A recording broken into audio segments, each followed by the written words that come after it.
Okay, now we will start with the ureter. Ureter is important. Course of ureter, it's very important. The artery of the ureter or pelvic diaphragm, these are the important questions. So now we will start with the course of ureter. अब ureter क्या है, यहाँ पर हमने बताना है कि कैसे कैसे इसका कोर्स जा रहा है. अब सबसे पहले हमने बताया ureter जो है ना, सबसे पहले it crosses the pelvic brim. सबसे पहले pelvis की pelvic brim उसने क्रॉस की. Then in front of the bifurcation of common iliac artery, यहाँ पर हमारे पास आगे abdominal aorta. Abdominal aorta further converted into right and left common iliac artery. Further, left common iliac artery is converted into the external and internal iliac artery. तो at the bifurcation of the common iliac artery it goes सबसे पहले through the pelvic ring, then at the bifurcation of the common iliac artery, then it run downward and forward, नीचे की तरफ आता है और सामने की तरफ आता है on the lateral wall of the pelvis to reach the pelvic floor. यहाँ पे pelvic floor पे reach करता है. फिर उसके बाद it's attach to the peritoneum of the back of the broad ligament. This is the broad ligament. उसकी back of peritoneum जो उसके बैक पे होती है उसके साथ अटैच होता है.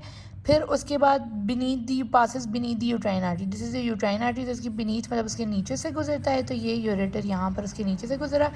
Then in the forward then passes forward through the fibrous tunnel in the upper part of cardinal ligament. अब ये forward उस cardinal ligament के आगे से गुजरा and then it runs close to the lateral vaginal fornix to the trigone या vagina की lateral fornix, वहाँ से to the trigone of the bladder में आया.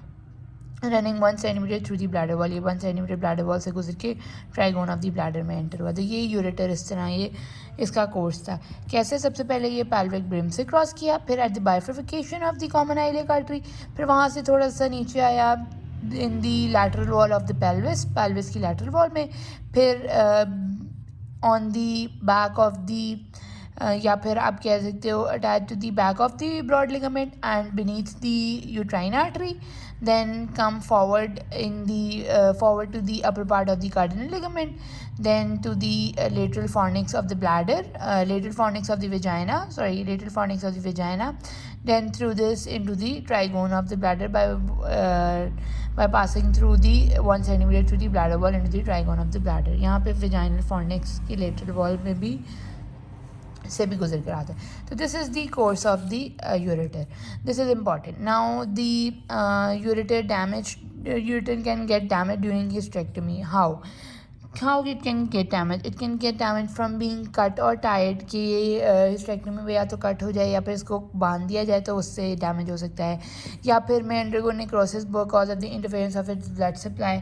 कि इसकी ब्लड सप्लाई मल्टीपल ब्रांचेस हैं आइलिक आर्टरी की, तो उसमें ureteric artery, ovarian artery, vesical artery, ये जो आर्टरीज हैं ना सारी, इसमें से जो है ना यूरेटेरिक आर्टरी वगैरह जो है इनकी ना इसकी ब्लड सप्लाई जो ये आर्टरी है, यहाँ पर इसकी ब्लड सप्लाई में कोई इंटरफेरेंस है जिसकी वजह से ureter can undergo the necrosis.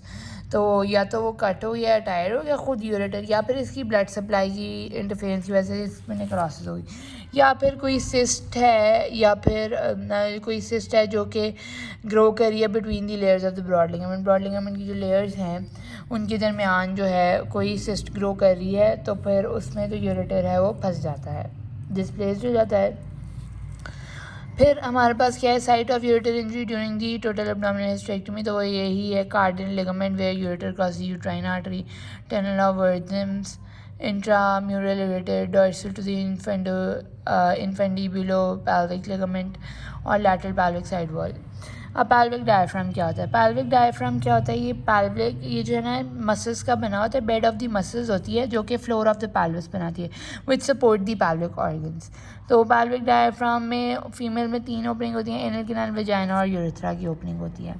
ठीक है. पैल्विक डायफ्राम पोस्टीरियरली अप होता है और इंटीरियरली डाउन होता है. मतलब ना थोड़ा सा इस तरह से होता है, पीछे से अप होता है और नीचे से इंटीरियरली सामने से थोड़ा डाउन होता है, स्ट्रेट नहीं होता. अब इसके जो है फ्लोर ऑफ दी पैल्विस जो है वो लिवेटर इनाई मसल से बना होता है. लिवेटर इनाई मसल्स के आगे 2 पार्ट होते हैं, प्यूबोकॉक्सीजियस और इलियोकॉक्सीजियस. अब यहाँ पर इनके ये पैल्विक डायफ्राम का ओरिजिन या इंसर्शन क्या होता है? लिवेटर इनाई का या तो ओरिजिन इंसर्शन. तो सबसे पहले ओरिजिन कहाँ पर होता है? ओस ऑफ द प्यूबिक ओस पर, या तो ये वाइट लाइन जो होती है ना जो कि जो होती है हमारे पास लिगामेंट की, वो वाइट लाइन पे, या फिर इसके स्पाइन पे, ठीक है। जबकि इसका इंसर्शन जो होता है वो प्री एनल रेफी के मतलब एनल कैनाल से आगे जो प्री एनल रेफी आ जाती है, इधर जो प्री एनल रेफी आएगी, ये देखो ना, ये आपको नज़र आ सकता है, प्यूबोकॉक्सीजियस और इलियोकॉक्सीजियस। तो इसमें ओरिजिन इसका ये वाइट लाइन इसको कहा गया, ये जो लिगामेंटस सी लाइन होती है उसको कह सकते हैं। फिर प्यूबिक ओस, ये यहाँ पर जो है ओस ऑफ द प्यूबिक, वो उसको कह सकते हैं। तो वहाँ पर एनल कैनाल जो होती हैं ना, वहाँ पर उधर जो है प्री एनल रेफी में यहाँ पर उसको इंसर्ट किया जाता है, वॉल ऑफ एनल कैनाल पे, पोस्ट एनल रेफी पे और lower part of the coccygeus पे। ये कॉक्सीजियस है तो उसकी लोअर पार्ट पे इंसर्ट हो जाता है। तो ये ठीक है, यहाँ पर हमारे पास आ जाती है। अब हमारे पास जो है, हमने ब्लैडर कर लिया और यूरेथ्रा। ब्लैडर में ट्रांजिशनल एपिथेलियम है, ये याद कर लिया। और ब्लैडर की 3 वॉल्स हैं, लॉन्गिट्यूडनल लेयर, सर्कुलर लेयर, फिर लॉन्गिट्यूडनल लेयर आ जाती है। फिर ट्राइगोन ऑफ द ब्लैडर जो होता है वो posterior wall of the bladder पे होता है, जहाँ पे यूरेटर एंटर होता है, ठीक है। एंटीरियर टू द ब्लैडर जो है प्यूबोसर्वाइकल फेशिया होता है, ठीक है ना। अब ये देखो, ये ट्राइगोन ऑफ द ब्लैडर। अब यूरेथ्रा जो है फीमेल का वो शॉर्ट होता है और स्लाइटली ट्रांजिशनल एपिथेलियम होती है, क्रिप्ट्स होती हैं the wall of the urethra. Below urethra जो यूरोजेनिटल डायफ्राम होता है। तो ये हमारे पास जो है ये पार्ट यूरोजेनिटल डायफ्राम है, और जबकि ये वाला पार्ट हमारे पास जो है पेल्विक डायफ्राम है। अब पेल्विक पेरिटोनियम और लिगामेंट्स में क्या है कि कार्डिनल लिगामेंट क्या होता है, ये अराइज करता है from the cervix and vaginal vault और अटैच होता है to the lateral wall of the pelvis, ठीक है। जबकि यूट्रोसाइकल लिगामेंट जो होता है वो सर्विक्स और वेजाइनल वॉल्ट से अराइज होकर सैक्रम पे अटैच होता है। ओवेरियन लिगामेंट जो होता है वो ओवरी को यूट्रस से अटैच होता है, जहाँ से यहाँ पर हमने देखा ये ओवरी लिगामेंट है। फिर राउंड लिगामेंट जो होता है वो कॉन्टिन्यूएशन होता है ऑफ द ओवेरियन लिगामेंट, ठीक है। फिर सस्पेंसिव लिगामेंट क्या होता है, ये laterally to the ovary attach करता है, जिससे ओवरी सस्पेंडेड होती है। फिर ब्रॉड लिगामेंट क्या होता है, ब्रॉड लिगामेंट जैसे कि मैंने आपको बता दिया कि broad ligament of the uterus वही होता है जो कि यहाँ पर जिससे जो सेपरेट करता है, जिसके मिड में ओवरी होती है और उसके अबव जो है वो मीजोसल्फिंक्स होता है, नीचे मीजोमेट्रियम होता है और मिडिल में मीजोवेरियम होता है, जहाँ से ओवरी अटैच होती है ब्रॉड लिगामेंट से, ठीक है। अब हमारे पास ब्लड और लिम्फेटिक नर्व्स हैं, तो उसके अंदर हम ये देख सकते हैं कि ओवेरियन आर्टरी जो है डायरेक्टली एब्डोमिनल एओर्टा से निकलती है और ओवरी को सप्लाई करती है, जबकि जो इंटरनल आइलिक आर्टरी है इस तरह एब्डोमिनल एओर्टा से राइट वाला फिर कॉमन आइलिक आर्टरी वो external internal iliac artery interior और पोस्टीरियर पोर्शन होता है, और इंटीरियरली फिर इसकी ये सारी ब्रांचेस है, uterine, inferior vesical, superior vesical, middle rectal, internal pudendal, obturator और इन्फीरियर ल्यूटेर, ये सारी होती हैं। अब जो है ना ये सारी आर्टरीज सप्लाई करती है डिफरेंट ऑर्गन्स को, जबकि ओवेरियन आर्टरी ओवरी को सप्लाई करती है जो कि डायरेक्टली एब्डोमिनल एओर्टा से निकलती है। अब जो हमारी यूट्राइन आर्टरी है ना, यूट्राइन आर्टरी का कोर्स क्या है कि ये आती है सीधा base of the broad ligament, वहाँ से आर्टरी अपवर्ड रन करती है to run tortuously to the upper part of the uterus, फिर वहाँ पे एनास्टमॉस बनाती है ओवेरियन आर्टरी के साथ, और फिर ब्रांचेस देती है to the uterus ovary, to the uterus, ureter, cervix और अपर वेजाइना को। अब यूरेटर जो है वो सप्लाइड होता है by the branches of the ovarian artery, uterine artery और वेसिकल आर्टरी। अब lymphatic drainage of the cervix में यही आ जाता है कि लैटरली एक्सटर्नल आइलिक नोड और ऑब्चुरेटर नोड में, पोस्टीरियरली इंटरनल आइलिक नोड में, पोस्टीरियरली साइक्लिक नोड में, और फिर बाकी जो कॉमन आइलिक और लोअर पैराइटिक नोड्स में चल जाते हैं। अब जो साइकिल नर्व्स हैं ना वो कहते हैं कि S2, S3, S4 और गेट और पोटेंडल नर्व, ये जो है वो सप्लाई करती है to vulva, perineum and parasympathetic supply to all other viscera. तो फिर उसके बाद स्ट्रक्चरल एबनॉर्मैलिटीज़ आ जाती हैं, वो भी इसी में ही कवर कर लेते हैं क्योंकि छोटी सी हैं। उनमें से पहले मलेरियन ऑब्स्ट्रक्शन होता है या इम्परफोरेट हाइमन होता है। जैसे कि मैंने आपको पहले बताया था कि हाइमन जो है उसके अंदर थोड़े थोड़े होल्स होते हैं ताकि उसमें से मेंस्ट्रुअल ब्लड जो है वो पास कर सके, लेकिन इम्परफोरेट होगा, वहाँ पे होल्स नहीं होंगे तो ब्लड जो है वो एक्यूमुलेट कर जाएगा, जिसकी वजह से लोअर एब्डोमिनल पेन भी होगी, एमेनोरिया भी होगा क्योंकि मेंस्ट्रुअल ब्लड पास नहीं कर रहा। इस तरह लगेगा कि आपका एक पेल्विक मैस है, एग्जामिनेशन पे इस तरह लगेगा, थिन फ्लूइड मेम्ब्रेन लगेगी जो कि वजाइना के अंदर बल्ज करेगी क्योंकि ब्लड रिटेन होगा, तो हाइमन जो इम्परफोरेट होगा। तो इन्वेस्टिगेशन जिसमें फिर करा लेते हैं, जिसमें अल्ट्रासाउंड एब्डोमेन में हमें हेमाटोकॉल्पस या हेमाटोमेट्रा होगा जो कि हमें पता लगेगा कि ब्लड एक्यूमुलेट हुआ है। फिर hormone level FSH, LH, testosterone और TFTs करवा लेंगे, फिर RFTs करवा लेंगे। फिर ट्रीटमेंट में रीएश्योरेंस करवा देते हैं, या फिर सर्जिकल इंसिजन देते हैं हाइमन में और ड्रेनेज कर देते हैं ब्लड का, या फिर इंसिजन करते हैं विद पार्शियल और complete vaginoplasty for the vaginal septum.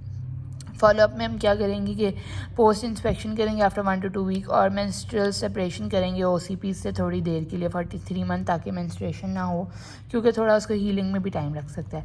फिर मलेरियन एजेनेसिस, एजेंट्स का मतलब है कि एब्सेंस है कि फॉलिपियन ट्यूब्स, यूट्रस वगैरह जो मलेरियन डक्ट थी ना, उनसे जो जो ऑर्गन्स बनने थे ना वो फॉर्म नहीं होंगे, मलेरियन एजेनेसिस होगी, एब्सेंस होगी, तो उसको हम मेयर रॉकिटसन कस्टर हॉस्टर सिंड्रोम में कहते हैं। उसमें क्या होगा, पेनलेस प्राइमरी एमेनोरिया होगा, वहाँ पर अर्ली एडोलेसेंस आ जाएगी, और ब्लाइंड एंड या एब्सेंट वेजाइना और एग्जामिनेशन, क्योंकि ये ऑर्गन्स होंगे ही नहीं तो एब्सेंट वेजाइना और एग्जामिनेशन होगा।